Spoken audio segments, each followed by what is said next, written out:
नमस्कार, युवन योगा में पुनः आपका स्वागत। आज के अंक में एक ऐसी ध्यान विधि की चर्चा करने जा रहे हैं जिसको परम सुख देने वाला बताया गया है, और विधि भी इतनी सरल कि एक ध्यान विधि के रूप में इसका अभ्यास करने के अतिरिक्त 24 घंटे में, पूरे दिन में, पूरी रात में कभी भी इसका अभ्यास कर सकते हैं। इतना सरल अभ्यास परंतु महाशक्तिशाली अभ्यास, परम सुख देने वाली विद्या है ये।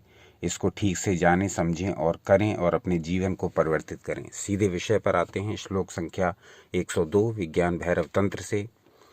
तो मूल श्लोक है, इंद्रजालम विश्वम व्यस्तम वाचित्र कर्मवत भ्रमद्वाध्यायतः सर्वं पश्यतश्च सुखोद्गमः। 102 श्लोक संख्या विज्ञान भैरव तंत्र। अब इसका अर्थ जान लेते हैं पहले, फिर इसकी विस्तार से व्याख्या करेंगे। जो लोग विधि और अर्थ जानने के इच्छुक हैं केवल और उसी से अभ्यास करना चाहते हैं, वो इतना ही वीडियो देख सकते हैं। बाकी जो इसकी विस्तार से व्याख्या जानना चाहते हैं वो अंत तक देखें। तो इसकी व्याख्या ये है, इसका अर्थ ये है, संपूर्ण विश्व को इंद्रजालमय अथवा चित्रकर्म के समान विकीर्ण अथवा घूमता हुआ ध्यान करने से और देखने से सुख का उदय होता है। तो अब ये ध्यान कैसे करना है, अगर इसको ध्यान विधि के रूप में ध्यान करना है तब कैसे करना है, और इसको कभी भी करना है तब कैसे करना है, दोनों ही विधियों का वर्णन करेंगे। पहली विधि है, जब आप इसको ध्यान विधि के रूप में कर रहे हैं तो आपको इसको प्रोसेस के साथ ही करना है। जो प्रक्रिया है ध्यान की, यानी कि सीधे बैठना है, कंधे गर्दन स्पाइन को सीधे रखते हुए बैठना है किसी भी शांत स्थान पर। और अब ये कल्पना करनी है कि संपूर्ण विश्व जो है, पूरा ब्रह्मांड जो है, पूरी दुनिया जो है, जहाँ हमारा कार्यकलाप चल रहा है, जहाँ हमारा दिनचर्या प्रारंभ होती है, जहाँ हमारा दिन समाप्त होता है, जहाँ हम सारे कर्म करते हैं, जहाँ हमारे सारे रिश्ते नाते हैं, जहाँ हमारा काम धंधा है, ये पूरा जो संसार है ये कैसा है, इंद्रजालमय है। यानी एक माया का रूप है, एक जादू है, एक प्रकार के दृश्य हैं, चलचित्र है, फिल्म है, थिएटर है। यानी जिस प्रकार से हम कोई 3 घंटे की फिल्म देखते हैं तो पर्दे पर फिल्म चलती रहती है, और जब फिल्म समाप्त हो जाती है तो पर्दा खाली रह जाता है। उसी प्रकार से हमारा मस्तिष्क है, इस पर विचारों की फिल्में चलती रहती हैं, इस पर दृश्यों की फिल्में चलती रहती हैं, लेकिन हमारा चित्त मूल रूप से पर्दा ही है। इस पर सब कुछ, समस्त प्रकार के भाव आते जाते रहते हैं, परंतु ये अपने मूल रूप में ही बना रहता है। दुख का भाव इसमें आया, सुख का भाव इसमें आया, आपके बचपन के सीन इसमें आए, आपकी युवावस्था के सीन इसमें आए, जो वृद्ध हैं उनकी युवावस्था के सीन उसमें आए। तो जो भी सीन, जो भी विचार आपके मन में आ रहे हैं, उससे आपका मन तो अप्रभावित है। आपका मन उस सिनेमा के पर्दे की तरह है जिस पर सब प्रकार की फिल्में दिखाई जाती हैं। फिल्में बदल बदल कर चलती रहती हैं, पर्दा एक ही रहता है, बस फिल्में बदलती रहती हैं। हर फ्राइडे को कोई ना कोई नई फिल्म उस पर्दे पर प्रदर्शित होती है। तो उससे पर्दे को कोई प्रभाव नहीं पड़ता। फिल्म बदल जाती है, उसका प्रोड्यूसर, उसका डायरेक्टर, सब बदल जाते हैं, उसका म्यूज़िक डायरेक्टर, उसका एक्शन डायरेक्टर, सब बदल जाते हैं, फिल्म की कहानी बदल जाती है, हीरो हीरोइन बदल जाते हैं, परंतु पर्दा वैसे का वैसा ही। वैसे ही आपका चित्त है, इस पर जो भी कुछ चल रहा है वो उसके मूल रूप को कोई प्रभावित नहीं कर पाएगा यदि आप इस ध्यान को करेंगे। आपका चित्त वही परम सुख, परम शांति का अनुभव करेगा यदि आप संसार को इस ध्यान विधि के अनुसार देखेंगे। तो कैसे देखना है, ये कल्पना करनी है कि संपूर्ण विश्व इंद्रजालमय है। ये सब जादू है, ये सब दिखावा है, ये सब समाप्त होने वाला है, ये सब क्षणिक है। और या फिर दूसरी कल्पना ऐसे कर सकते हैं, चित्रकर्म के समान विकीर्ण भावना अथवा घूमता हुआ ध्यान करने से और देखने से सुख का उदय होता है। तो इसमें क्या करना है, चित्रकर्म, यानी कि आपको ऐसा लगना चाहिए कि जैसे ये फिल्म चल रही है, कोई मूवी चल रही है। संसार के जितने भी कार्यकलाप हो रहे हैं ये एक प्रकार की मूवी हैं जो कि हमें देखने को मिल रही हैं। तो इस प्रकार की भावना यदि रखेंगे तब आप परम सुख का अनुभव करेंगे। ये इस श्लोक का भाव है, मूल है, फल है, परिणाम है, रिजल्ट है। ये हुई एक मोटी मोटी बात जो कि इस श्लोक के संबंध में कही गई। इस विधि से ध्यान करने पर परम सुख की प्राप्ति होगी, ऐसा कहा गया। ध्यान करके देखिए इस विधि से, तो ऐसा अनुभव भी करेंगे। तो ये थी मोटी मोटी बात इस विधि के मूल श्लोक की और उस मूल श्लोक के मूल अर्थ की। अब इस श्लोक की विस्तार से चर्चा करेंगे और जानेंगे कि इस श्लोक के भाव के अनुसार यदि हम केवल ध्यान भी करें और ध्यान करने के साथ साथ इस ध्यान को दिन में भी कई बार अपने ऊपर अप्लाई करें, तो निश्चित ही ये ध्यान विधि हमें बहुत शीघ्रता से लाभ दे देगी। बहुत शीघ्र ही हमें इसके लाभ अनुभव होने लगेंगे यदि हम इसके साथ एक दूसरी विधि को भी चलाएंगे, साथ में अपनी दिनचर्या में सम्मिलित करेंगे। वो विधि क्या है ये ज़रा देख लीजिए, ध्यान से समझ लीजिए। हाँ, तो ये विधि इतनी ज़्यादा व्यवहारिक है कि इसको आप अपने पूरी दिनचर्या में कभी भी प्रयोग कर सकते हैं। तो ध्यान के रूप में तो इसका प्रयोग करें ही, जब भी ध्यान करने बैठें, जब भी मेडिटेशन करने बैठें, तब तो इसका प्रयोग करें ही। चाहे भले ही आप इस ध्यान को 2-3 मिनट करते हों अथवा 10-15 मिनट लगातार करते हों। कुछ लोग आधा घंटे भी ध्यान करते हैं, तो उसमें तो इस विधि को प्रयोग करें ही। उसमें तो ये आपको लाभ देगी ही, उसमें तो ये आपको सुख प्रदान करेगी ही। परंतु आपको अपने अनुभव के आधार पर इसी विधि से जुड़ा हुआ एक दूसरा प्रयोग भी बता रहे हैं, उसको भी आप करके देखेंगे तो आपको और शीघ्रता से लाभ होगा। आपका लाभ कई गुना बढ़ जाएगा और आप अनुभव करेंगे कि ये ध्यान विधि तो इतनी अधिक व्यवहारिक है कि इसको तो पूरे दिन और पूरी रात में कभी भी प्रयोग किया जा सकता है। जैसा कि हमने पहले भी बताया, विज्ञान भैरव तंत्र की जो सीरीज हम चला रहे हैं, जो श्रृंखला आपके समक्ष प्रस्तुत की जा रही है, उसके बहुत सारे वीडियोज़ में हमने ये पहले भी आपको बताया है कि विज्ञान भैरव तंत्र अपने आप में एक बहुत ही प्रैक्टिकल ग्रंथ है ध्यान का, बहुत ही व्यवहारिक, बहुत ही उपयोगी ग्रंथ है। दुनिया भर की जितनी भी ध्यान पद्धतियां हैं, सारी की सारी विज्ञान भैरव तंत्र से इंस्पायर हैं। सभी ने विज्ञान भैरव तंत्र से ही कुछ ना कुछ लिया है और उसको अपने अपने हिसाब से मॉडिफाई करके वो लोगों को ध्यान करा रहे हैं। तो एक अच्छी बात है, लेकिन मूल स्रोत है विज्ञान भैरव तंत्र ही। तो इस विधि को कैसे अपनी दिनचर्या में सम्मिलित करना है, ये आपको बता रहे हैं। आपको क्या करना है कि ये जो ध्यान विधि है, जिसमें बताया गया है कि इस संपूर्ण विश्व को इंद्रजालमय समझे अथवा चित्रकर्म की सदृश समझता हुआ, घूमता हुआ अनुभव करे, तो इसको आपको ऐसे अपने दिनचर्या में अप्लाई करना है कि जब भी आपके समक्ष कोई दृश्य उपस्थित हो, जब भी आप किसी से बात करें, जब भी आप किसी से व्यवहार कर रहे हों, जब भी आप भोजन कर रहे हों, जब भी आप मनोरंजन कर रहे हों, जब भी आप टीवी देख रहे हों, जब आप इंटरनेट चला रहे हों, जब आप मोबाइल का उपयोग कर रहे हों, जब आप किसी मीटिंग में हों, जब आप सोने जा रहे हों, यानी कहने का अर्थ ये कि सामान्य दिनचर्या के किसी भी कार्य में आप व्यस्त हों और तब जब आपको लगे कि आप ये ध्यान करना चाह रहे हैं या ये ध्यान की विधि यहाँ अप्लाई करते हैं, तब उसी समय आपको ये प्रयोग करना है। प्रयोग ये है कि आपको जो आपके समक्ष जो दृश्य उपस्थित है,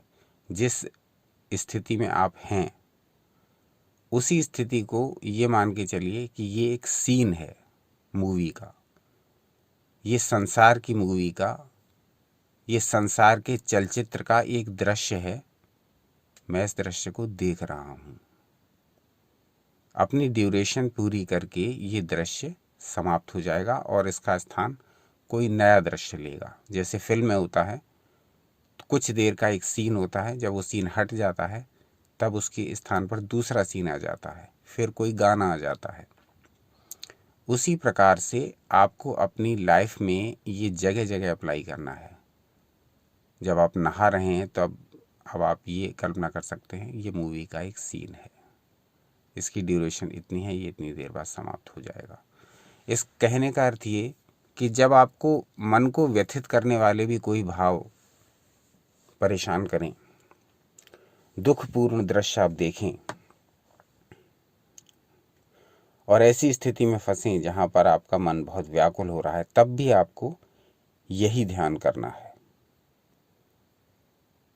इसी ध्यान को करेंगे तब आपको लगेगा कि ये एक दृश्य है, चलचित्र की भांति मेरे मस्तिष्क में प्रकट हुआ है, अपनी ड्यूरेशन समाप्त करके ये समाप्त हो जाएगा।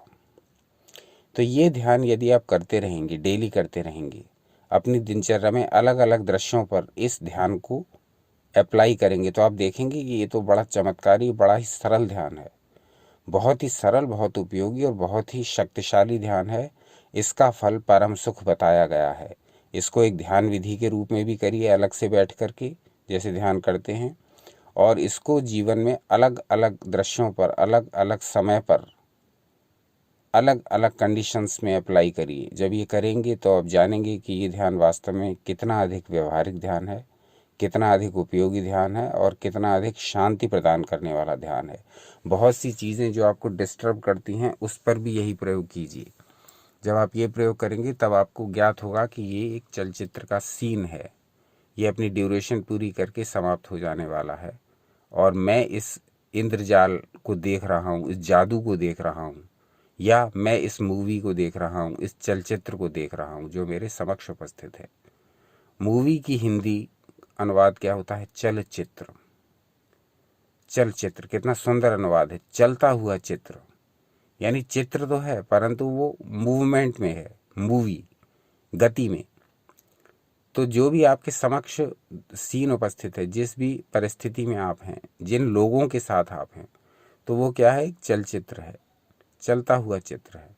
उस चलचित्र को एक चित्र की ही भांति अनुभव करना है। यदि उसमें फंसना नहीं है, उसके अंदर किसी भी प्रकार का इन्वॉल्वमेंट आप दे रहे हैं तो वो एक अलग बात है, परंतु जब आप ये ध्यान उस पर अप्लाई करेंगे तो उसको एक सीन की भांति देखिए, एक दृश्य की भांति देखिए। अपने मस्तिष्क को एक पर्दा समझिए, खाली ब्लैंक, सिनेमा का ब्लैंक पर्दा समझिए अपने मस्तिष्क को, और बाकी सारे दृश्यों को, बाकी सारी स्थितियों को, बाकी सारे भावों को समझिए कि ये सीन हैं जो एक एक करके आ रहे हैं और एक एक करके जा रहे हैं। उनके स्थान पर नए नए सीन उनका स्थान ले रहे हैं, और फिर वो नए सीन आ रहे हैं, उसके पश्चात वो भी रिप्लेस हो रहे हैं और उनके स्थान पर नए सीन आ रहे हैं। तो ये चलचित्र की भांति जो कल्पना करना है दृश्यों की जो आपके समक्ष आ रहे हैं, वो एक बहुत महत्वपूर्ण बात है। उसको करके आप बहुत सारे मानसिक झंझटों से बचेंगे, बहुत सारे मानसिक विकारों से बचेंगे। हम मानसिक विकारों में इसलिए फंसते हैं क्योंकि हम एक भाव पर, एक विचार पर बहुत ज़्यादा कॉन्सेंट्रेट करते हैं, बहुत ज़्यादा ओवर रिएक्ट करते हैं। तब वो विचार हमारे मस्तिष्क में अपनी पैठ बना करके हमें बार बार परेशान करता है। तो ये जब चलचित्र वाला प्रयोग करेंगे, ये जब इंद्रजाल वाला प्रयोग करेंगे, या तो जादू की तरह देखें हर सीन को, या हर सीन को चलचित्र की भांति देखें। अब हम आपको एक ऐसा विचार जो हमारे मन में आया वो आपके साथ शेयर करेंगे कि विज्ञान भैरव तंत्र कितना महत्वपूर्ण ग्रंथ है। दुनिया भर की जितनी फिलॉसफी हैं ध्यान से संबंधित, यहाँ तक कि जो कोट्स हैं, बहुत सारी कहावतें, बहुत सारी लोकोक्तियाँ जो हैं, वो भी विज्ञान भैरव तंत्र से इंस्पायर हैं।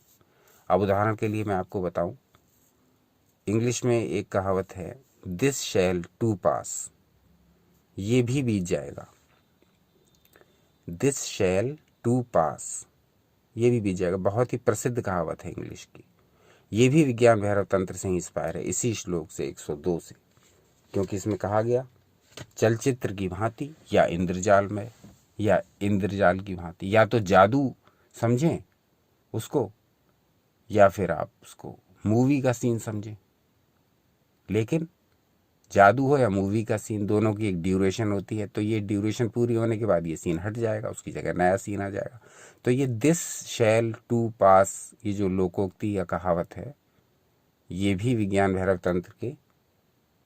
तंत्र से इंस्पायर है, और इसी से इंस्पायर है श्लोक संख्या 102 जो आपको बताई। बीच बीच में हम आपको ऐसे विचार बताते रहते हैं कि क्या क्या चीज़ें विज्ञान भैरव तंत्र से इंस्पायर हैं, उसमें ही ये है।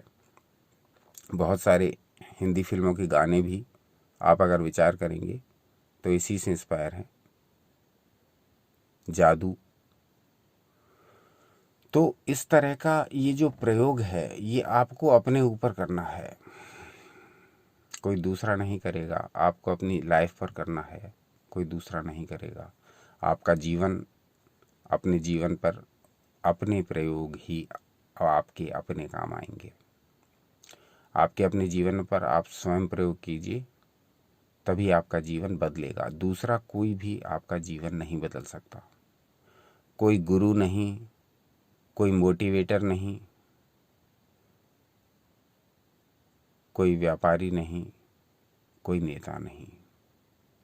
आपका जीवन आपके अपने हाथों में है और आप ही उसको बदल सकते हैं। आप उसको बदल सकते हैं स्वयं। तो उसको बदलने की जो विधियां हैं वो तो हमारे ऋषि मुनियों ने बता ही दी हैं। तो आज का अंक जो है वो पूरा का पूरा इस श्लोक संख्या 102 पर केंद्रित है। और श्लोक संख्या 102 में हम देख रहे हैं कि किस प्रकार से हमको ये भाव करना है, ये भावना करनी है, ये धारणा करनी है, ये विधि अप्लाई करनी है।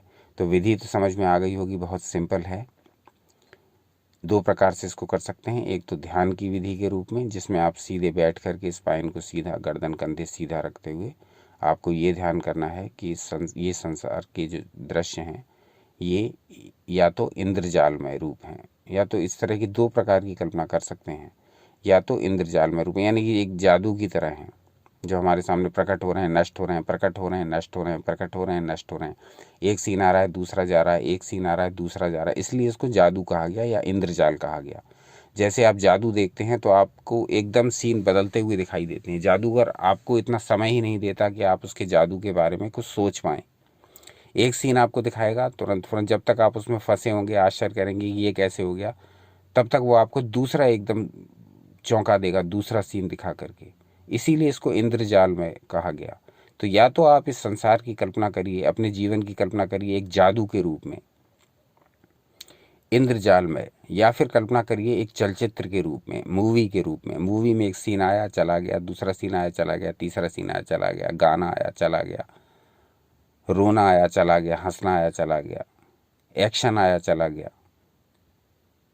तो या तो कल्पना करिए अपने जीवन की और जो आपके आसपास रोज जो दृश्य घटित हो रहे हैं उनकी, एक जादू के रूप में, इंद्रजाल में, या फिर कल्पना करिए मूवी के रूप में, मूवी के सीन के रूप में। तो इन दोनों प्रकार के प्रयोगों को करिए। और उसके पश्चात जब आप ध्यान न कर रहे हों और तब भी इस श्लोक को अप्लाई करना चाहें, तब भी इस विधि से लाभ उठाना चाहें, तब आप उसको अपने डेली के जो काम काज हैं उसमें अप्लाई करिए। जो आपके साथ रोज जो दृश्य आपको देखने को मिलते हैं, सुनने को मिलते हैं, जो लोग आपके साथ उठते बैठते हैं, जो काम धंधा आप करते हैं, जहाँ आते जाते आप हैं, जहाँ मनोरंजन आप करते हैं, जिस भी दृश्य में आप इन्वॉल्व हैं, जिस भी सीन में आपका इन्वॉल्वमेंट है, उस सीन को या तो जादू समझिए या मूवी समझिए। बहुत गहरा श्लोक है, बहुत गंभीर श्लोक है, बहुत उपयोगी श्लोक है, बहुत लाभदायक श्लोक है, परम सुख देने वाला श्लोक है। विज्ञान भैरव तंत्र का अवलोकन करते हुए बहुत सारी ऐसी नई नई बातें प्रकाश में आ रही हैं। बहुत सारा कुछ ऐसा सीखने को मिल रहा है जो कि या तो दिमाग से निकल चुका था, विस्मृति में था, या फिर उसको प्रयोग नहीं किया जा रहा था। तो आप लोगों के लिए सीरीज़ बनाते समय, आप लोगों के लिए श्रृंखला तैयार करते समय हमें भी बहुत सारी नई नई बातें जानकारी में आ रही हैं, देखने को मिल रही हैं। जो कुछ पुरानी प्रैक्टिस थी, जो कुछ बातें भूली हुई थीं, वो भी समक्ष आ रही हैं। और आपके साथ शेयर करते करते हमें भी बहुत कुछ साथ में ही सीखने को मिलता जा रहा है। विज्ञान भैरव तंत्र अपने आप में घोर प्रैक्टिकल ज्ञान है। घोर प्रैक्टिकल इसलिए कि सारा का सारा ज्ञान रत्ती भर भी फिलोसॉफिकल नहीं है। सारा कुछ ऐसा है जो आम आदमी, जो आप लोग, जो हम लोग अपने घर में प्रैक्टिस कर सकते हैं, अपने ऊपर प्रैक्टिस कर सकते हैं। और इसके लिए कहीं आने जाने की आवश्यकता नहीं, किसी को धन देने की आवश्यकता नहीं, किसी के आगे गिड़गिड़ाने की आवश्यकता नहीं, किसी की खुशामद करने की आवश्यकता नहीं, कहीं की मेंबरशिप लेने की आवश्यकता नहीं, किसी का मेंबर बनने की आवश्यकता नहीं, कोई ग्रुप ज्वाइन करने की आवश्यकता नहीं, किसी वेबसाइट पर जाने की आवश्यकता नहीं। सारा कुछ तो आप ही के अंदर है। यद पिंडे तद ब्रह्मांडे, जो कुछ ब्रह्मांड में है वो सारा इस पिंड में है। इस बात को समझ जाइए, बहुत ही गंभीर श्लोक है ये। जो कुछ इस ब्रह्मांड में है, यद ब्रह्मांडे तद पिंडे, यद पिंडे तद ब्रह्मांडे, जो कुछ इस शरीर में है वो ब्रह्मांड में है, और जो ब्रह्मांड में है वो सारा इस शरीर में है। जब सारा इस शरीर में है तो कहाँ ढूंढते हो सुख, कहाँ ढूंढते हो आरोग्य, कहाँ ढूंढते हो आनंद? सारा कुछ तो भीतर ही है, पहले ही कह दिया गया है ऋषि मुनियों द्वारा। तो कौन आपको सुखी कर सकता है और कौन आपको दुखी कर सकता है? ये अपने ही कर्मों से आप सुखी दुखी होते हो। जब गलत किस्म के कार्य करते हो, नेगेटिव एनर्जी की तरफ मुड़ जाते हो, दूसरे का नुकसान चाहने लगते हो, तब अपना ही नुकसान करते हो, अपने लिए ही दुख मांगने लगते हो। और जब अपने लिए और दूसरों के लिए ठीक ठाक कार्य करते हो, पॉजिटिव एनर्जी के दायरे में रहते हो, पॉजिटिव एनर्जी को बढ़ाते हो, पॉजिटिव एनर्जी का विस्तार करते हो, पॉजिटिव बातें करते हो, सोचते हो, कार्य व्यवहार में लाते हो, तो अपने को ही सुखी करते हो। तो सारा कुछ तो अपने से ही है ना, इसमें दूसरा क्या करेगा? कोई गुरु क्या करेगा? चार अच्छी अच्छी बातें बता देगा, लंबी सी दाढ़ी रख के और तरह तरह के कपड़े पहन के, तो उससे आपका क्या होना जाना है? अगर आप उनको करोगे नहीं, उन बातों को मानोगे नहीं, तो ऐसे तो शास्त्रों में बहुत सारी बातें लिखी हैं, वो आप कहाँ पढ़ते हो, कहाँ मानते हो? तो जब तक अपना भला चाहने के लिए उन कामों को नहीं करोगे जो आपके लिए वास्तव में अच्छे हैं, तब आपको सुख कहाँ मिलेगा? इस श्लोक से भी सुख कैसे मिलेगा? यदि इस श्लोक का आप अभ्यास नहीं करोगे, इसके थंबनेल में लिखा हुआ है परम सुख की प्राप्ति। परम सुख की प्राप्ति कैसे होगी? परम सुख आसमान से बरसेगा नहीं, परम सुख सूर्य की किरणों के साथ आएगा नहीं, परम सुख किसी भी दिन दरवाज़ा खटखटाएगा नहीं। परम सुख तो जो डेली काम करते आप जाओगे और अपनी दिनचर्या को इस प्रकार का बनाओगे कि उसके छोटे छोटे कार्य भी आपको आगे चल के बीज रूप में जो बोओगे वो आगे चल के आपको पेड़ रूप में मिल जाएगा। तो सीधी सी बात है, किए का कर्तव्य है, करिए, करके उसका फल चखिए। बोया पेड़ बबूल का, आम कहाँ से खाए? तो जब बबूल बोएंगे तो कांटा ही तो निकलेगा, और आम बोएंगे तो मीठे रसीले फल निकलेंगे। तो कहने का तात्पर्य ये कि यदि अपना भला चाहते हैं तो अपने ऊपर एक एहसान करें कि वही कर्म करें जो आपको सुखदायक हो, वही चीज़ें खाएं जो आपके शरीर को पुष्टिदायक हो, वही आचार विचार रखें जो आगे चल के आपको आनंद देने वाले हों। तो ये सारी चीज़ें धीरे धीरे करके छोटा छोटा छोटा छोटा करके फिर एकदम बहुत विशाल रूप ले लेती हैं, एक बहुत बड़ा वृक्ष का रूप ले लेती हैं। अब आप स्वयं सोच के देखिए, एक बरगद का बीज दिखता भी नहीं है, लुप्त जैसा होता है। पीपल का बीज दिखता भी नहीं है, लुप्त जैसा होता है। पाकड़ का बीज दिखता भी नहीं है, लुप्त जैसा होता है, बहुत छोटा, बहुत सूक्ष्म।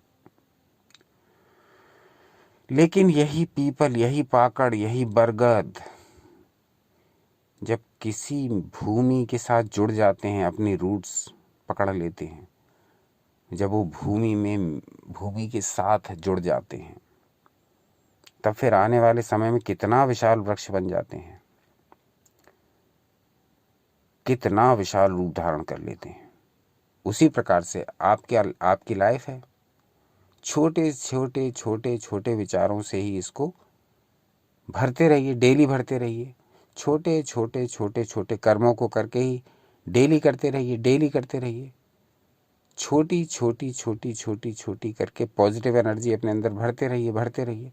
एक दिन ऐसा आएगा कि ये सारी छोटी चीज़ें बड़ी हो जाएंगी।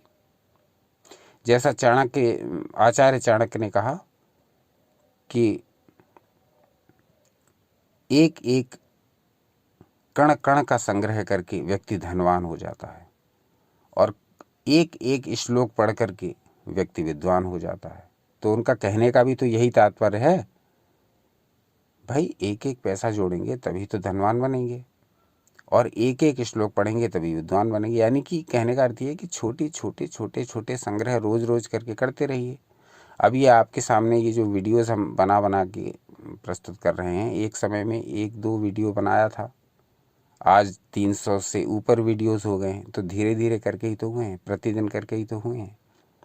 विज्ञान भैरव तंत्र जब प्रारंभ किया था तो हमें स्वयं नहीं पता था कि हम इसको कैसे आपके सामने एक्सप्लेन करेंगे या कैसे शेयर करेंगे, लेकिन जब बनाया तो आज 17 वीडियो हो गए हैं, और शिव सर्वोदय के स्वरयोग विज्ञान के भी 75 से ऊपर वीडियोस हो गए हैं। इसी प्रकार से हमारी प्लानिंग ये है कि हम जो गूढ़ विषय हैं उन पर बहुत लंबे लंबे सीरीज चलाएं और आपके सामने पूरी स्थिति स्पष्ट करें कि क्या इन ग्रंथों में आपके लिए दिया हुआ है, क्या उपयोगी है, क्या चीज़ें आप अपनी लाइफ में अप्लाई कर सकते हैं, कैसे अप्लाई कर सकते हैं, कैसे अपने जीवन को सुखमय बना सकते हैं, आनंदमय बना सकते हैं। किसी गुरु, किसी मोटिवेटर के पास जाने की कोई आवश्यकता नहीं है, स्वयं कर सकते हैं, अपने घर पर ही कर सकते हैं। ऋषि मुनियों ने सब कुछ बता दिया है। ये जितने भी लोग हैं जो आपको मोटिवेट करते हैं, वो सब शब्दों की चाशनी में पका करके चीज़ों को अच्छा करके पेश करने लगते हैं। वही है कि जो एक जलेबी तो आप घर में भी बना सकते हैं, ठीक से बनाएं, प्रोसेस सही रखें, उसकी पूरी विधि की आपको जानकारी हो तो आप जलेबी घर में भी बना सकते हैं। लेकिन वही जलेबी जब आप किसी बहुत नामी ब्रांडेड स्वीट शॉप से लेने जाएंगे, तब उसकी कीमत वो आपसे कितनी अधिक लेगा, स्वयं विचार करिए। उसी प्रकार से आप सारा ज्ञान जब आपके पास है ही, तो क्यों इधर उधर भटक रहे हैं? क्यों इस गुरु उस गुरु, इस आश्रम उस आश्रम, ये जगह वो जगह, फलाना ढिकाना, पहाड़ के ऊपर चढ़ना, उनकी खुशामद करना, इसके चरणों में गिरना। अरे भैया, सारी नॉलेज तो तुम्हें भगवान ने दे रखी है। उस गुरु को भी उनने पंच तत्वों से ही बनाया है, प्रकृति ने। पंच तत्व ही आपके भीतर हैं। वो गुरु भी तो जल, आकाश, अग्नि, पृथ्वी, इन्हीं से बना हुआ है। वायु, ये 5 तत्व जो हैं, ये इन्हीं से तो वो गुरु भी बना हुआ है। उन्हीं 5 तत्वों से आप बने हुए हो। तो फिर किस प्रकार की विशिष्टता उस व्यक्ति में आप देखते हो? जो व्यक्ति बहुत लच्छेदार बातें करता है, तरह तरह का ज्ञान आपको देता है, वो सारा ज्ञान आपके अंदर भी तो है। उसको ढूंढ लो, उसको सनातन शास्त्रों से प्राप्त कर लो। हम तो यू एंड योगा चैनल पर लगातार आपको बताते रहते हैं।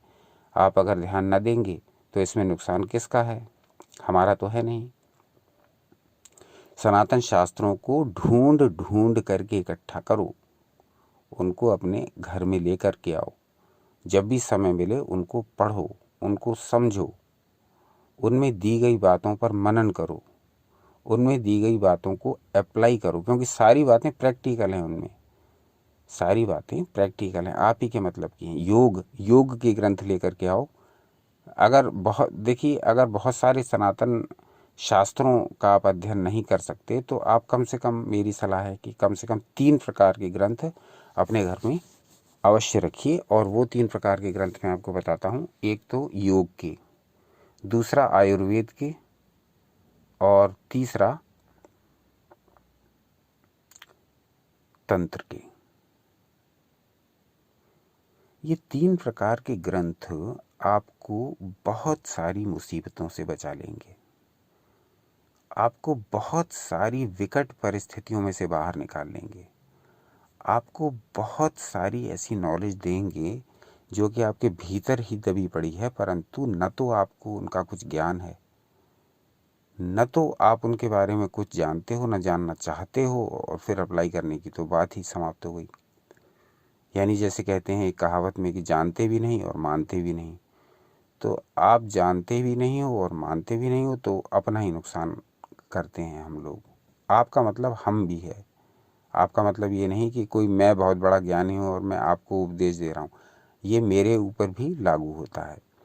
तो सनातन शास्त्रों में कम से कम योग आयुर्वेद के ग्रंथ तो रखिए ही, क्योंकि ये ग्रंथ आपको कैसे जीना है, कि आपको क्या खाना है, आपको अपने शरीर और मन की कैसे देखभाल करनी है, ये सारा नॉलेज योग और आयुर्वेद में आपको मिल जाएगा। तंत्र के ग्रंथ एक बार को भले ही मत आप पढ़िए, तंत्र के ग्रंथों पर हम बहुत सारे वीडियोस बना देंगे, उनको देख लीजिए और कोई शंका समाधान करना हो तो कमेंट्स कर दीजिए। लेकिन योग और आयुर्वेद के ग्रंथ आप अवश्य रखेंगे अपने घर में। ये यू एंड योगा चैनल की सभी श्रोताओं से और सभी दर्शकों से एक अपील है, और इस अपील को जितने लोग भी अप्लाई करें वो हमें अपने कमेंट्स द्वारा भी सूचित करें। यू एंड योगा चैनल की अपने श्रोताओं और दर्शकों से अपील है कि आप अपने घर में सनातन शास्त्रों को ला करके रखिए। विशेष तौर से योग और आयुर्वेद के ग्रंथों को अवश्य रखिए। योग और आयुर्वेद के इन ग्रंथों को रखने और पढ़िए अवश्य, रखने से काम नहीं चलेगा। से आपको बहुत सारी ऐसी नॉलेज मिल जाएगी अपने आप जो आपके जीवन में बहुत उपयोगी है। चरक संहिता जब आप पढ़ेंगे तो आपको बहुत सारी बातें पता लगेंगी अपने शरीर के बारे में। मेरे शरीर में क्या क्या होता है मुझे कुछ पता ही नहीं, मैं क्या खाऊं मुझे कुछ पता ही नहीं, जो भी सोसाइटी में मूव करके मैं खाता जा रहा हूं बकर बकर, बस पेट भर लिया जैसे तैसे, ये पिज्ज़ा वो बर्गर, यहाँ से वो उठा, दोस्तों के साथ हंसी मजाक पार्टी, ये पी वो खा ये खा, बस शरीर का सत्यानाश। लेकिन वास्तव में शरीर को क्या चाहिए ये सब आपको पता लगेगा जब आप ग्रंथ पढ़ेंगे आयुर्वेद के योग के। जब ग्रंथों को ठीक से पढ़िए, अपना ही लाभ है आपका, हमारा तो न लाभ है न हानि है। आपका यदि आपको अपना स्वयं का लाभ करना है तो आप आयुर्वेद के ग्रंथ पढ़िए, योग के ग्रंथ पढ़िए, अपने बच्चों को पढ़ाइए, अपने जितने भी परिवार में लोग हैं उनको पढ़ाइए, उनको सिखाइए, और उनके जो श्लोक हैं उसके अनुसार जितना भी संभव हो उसी तरह का आप अपना आहार विहार कर लीजिए, क्योंकि वो सारा कुछ आप ही के लिए तो बनाया है। ऋषि मुनियों की जो इतनी मेहनत है वो व्यर्थ क्यों जाने दे रहे हैं। ऋषि मुनियों ने वर्षों तक आश्रमों में तपस्या करके वो ज्ञान आपके लिए दिया है। उस सारे ज्ञान को अप्लाई करिए लाइफ में, व्यवहारिक रूप से लेकर के आइए जीवन में, उसको अप्लाई करेंगे तभी तो आपको उसका फल प्राप्त होगा। ये सारी बातें भावावेश में नहीं कही जा रही हैं, ये सारी बातें इसलिए कही जा रही हैं कि ये सारी बातें मस्तिष्क में आती हैं। हमारा वीडियो स्क्रिप्टेड नहीं होता है, स्क्रिप्ट लिखने का हम पर समय नहीं होता है, ना हम स्क्रिप्ट लिखेंगे। हम केवल आपके समक्ष अपने जो विचार मन में उठते जाते हैं वो आपके समक्ष प्रस्तुत करते जाते हैं। भाड़ में कई स्क्रिप्ट, बस केवल आपके साथ अपने भावों को शेयर करना, बस यही हमारा वीडियो बनाने का उद्देश्य होता है। और उसमें जो उपयोगी जानकारियां होती हैं वो हम आपको ज़रूर देते हैं, और ऐसी वैसी जानकारियां इधर उधर से कूड़ा कचरा नहीं देते हैं, बल्कि मूल स्रोत आपको बता के और मूल श्लोक, मूल ग्रंथ आपको बता के और मूल श्लोक आपको दिखा के तब अपने भाव व्यक्त करने का साहस कर पाते हैं। बहुत बड़े ज्ञानी, बहुत बड़े योगी, बहुत बड़े तांत्रिक, बहुत बड़े भक्त हम नहीं हैं। हम भी आप ही की तरह एक साधारण मनुष्य हैं।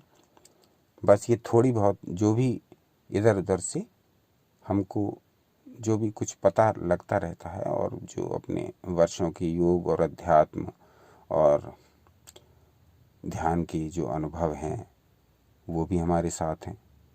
तो ये सारी बातें और सनातन शास्त्र जब ये मिल जाते हैं तब मन में इच्छा उठती है कि चलिए कोई वीडियो बना दिया जाए, चलिए कुछ ज्ञान आपके साथ शेयर किया जाए, चलिए कुछ अच्छी अच्छी बातें आपके साथ की जाएं, चलिए कुछ जो हमारी संस्कृति के अमूल्य तत्व हैं उनको लोगों तक पहुंचाया जाए। तो बस ये भावना रहती है, और इसी भावना के आवेश में आकर के आपके समक्ष ये सारा ज्ञान शेयर करते हैं। इसीलिए वीडियो लंबे लंबे बड़े बड़े हो जाते हैं। कई लोग शिकायत भी करते हैं कि आप ये क्या कर रहे हैं, इतने बड़े बड़े वीडियोस क्यों बना रहे हैं। लेकिन उनके लिए हमारा ये कहना है, उसका भी हमने समाधान ढूंढ लिया है। उनके लिए हमारा ये कहना है कि यदि आपको केवल वो जो विधि हम आपको बता रहे हैं, यदि केवल वो जाननी है तो आप वीडियो को प्रारंभ में ही देख लीजिए, और आपको विधि समझ में आ जाती है, हम विधि भी दिखा देते हैं, उसका अर्थ भी बता देते हैं। तो यदि आपको विधि समझ में आ जाती है, उसका अर्थ समझ में आ जाता है, तो आप वीडियो को उतना ही देख करके छोड़ दीजिए, क्योंकि आपका भी समय नष्ट हो, ये भी हम नहीं चाहते हैं। और जो लोग इस विषय में विस्तार से जानना चाहते हैं और थोड़ा हमारे व्यक्तिगत विचारों को भी उस विषय में जानना चाहते हैं, वो वीडियो को पूरा देख लेते हैं। और ऐसी बात नहीं है, वीडियो को पूरा देखने वालों की संख्या बहुत अधिक है। हम बीच बीच में अपने वीडियोस के एनालिटिक्स भी चेक करते रहते हैं और हम ये देखते हैं कि लोग वॉच टाइम अच्छा आता है बहुत सारी वीडियोस पर, यानी कई वीडियोस को, मोस्टली 90% से ज़्यादा वीडियोस को लोग पूरा देखते हैं। वो उन सब बातों को सुनना पसंद करते हैं जो हम आपके साथ साझा करना चाहते हैं, दिल से, मन से, आत्मा से। तो कुछ भी आपसे मांगा नहीं जाता है यहाँ पर, बस शेयर किया जाता है। दिया भी नहीं जाता है। दिया कैसे जा सकता है? दिया तो जा चुका है ऋषि मुनियों द्वारा। तो बस आपके साथ शेयर किया जाता है। तो शेयर किया जाता है और उसको आप पसंद करते हैं, बस मेहनत सफल हो जाती है। बड़ा अच्छा लगता है देख करके। आप लोग स्वयं से ही, भैया हम तो वीडियो बना के डाल देते हैं और जो मूल श्लोक है थोड़ी सी मेहनत कर लेते हैं। स्क्रिप्ट हम लिखते नहीं, इतना हम पे समय है नहीं। थोड़ी सी मेहनत ये कर लेते हैं कि मूल श्लोक को आपके समक्ष प्रस्तुत कर देते हैं, मूल श्लोक के अर्थ को आपके समक्ष स्पष्ट कर देते हैं, मूल श्लोक के अर्थ में अपने विचारों को जो हम समझते हैं या जो हम अनुभव करते हैं उस संबंध में, बस वो आपके साथ शेयर कर देते हैं। इतनी सी मेहनत तो हम करते हैं और बाकी तो भैया सब आपकी जिम्मेदारी। एक बार अपलोड वीडियो कर दिया तो फिर हम उसकी चिंता नहीं करते। वो जिम्मेदारी आपके कंधों पर है, आप श्रोताओं के कंधों पर, आप दर्शकों के कंधों पर। लाइक करना, शेयर करना, सब्सक्राइब करना, वो सारी जिम्मेदारी आपकी। उसमें हमारा कोई रोल नहीं। हमारा रोल वीडियो अपलोड करने में, ये सब जिम्मेदारी आपकी। आप निभाओ। आप ही उसको चाहो तो लाइक करो, शेयर करो, सब्सक्राइब करो, ना चाहो तो बिल्कुल मत करो, है ना। तो हमारा काम हम कर रहे हैं, आपका काम आप करना। बस आज का वीडियो यहीं तक। देखते रहिए आपका अपना चैनल यू एंड योगा, आपका अपना चैनल, क्योंकि आप हैं तब ये चैनल है। आप देखेंगे नहीं तो हम वीडियो किसको दिखाएंगे, किसको सुनाएंगे। वीडियो पहले बनाते थे, कोई नहीं देखता था। आप देख रहे हैं, इसीलिए वीडियोस डेली बना रहे हैं। वरना तो एक वीडियो 30 दिन तक पड़ा रहने के बाद 30 व्यूज़ देता था। आप लोगों का सहयोग है, आप लोगों का उत्साहवर्धन है, इसीलिए ये चैनल है। ये सारा चैनल आप श्रोताओं का है, आप दर्शकों का है और आपका ही रहेगा। देखते रहिए आपका अपना चैनल यू एंड योगा। अपना अनमोल समय हमें देने के लिए बहुत बहुत धन्यवाद। सदा आनंदित रहें।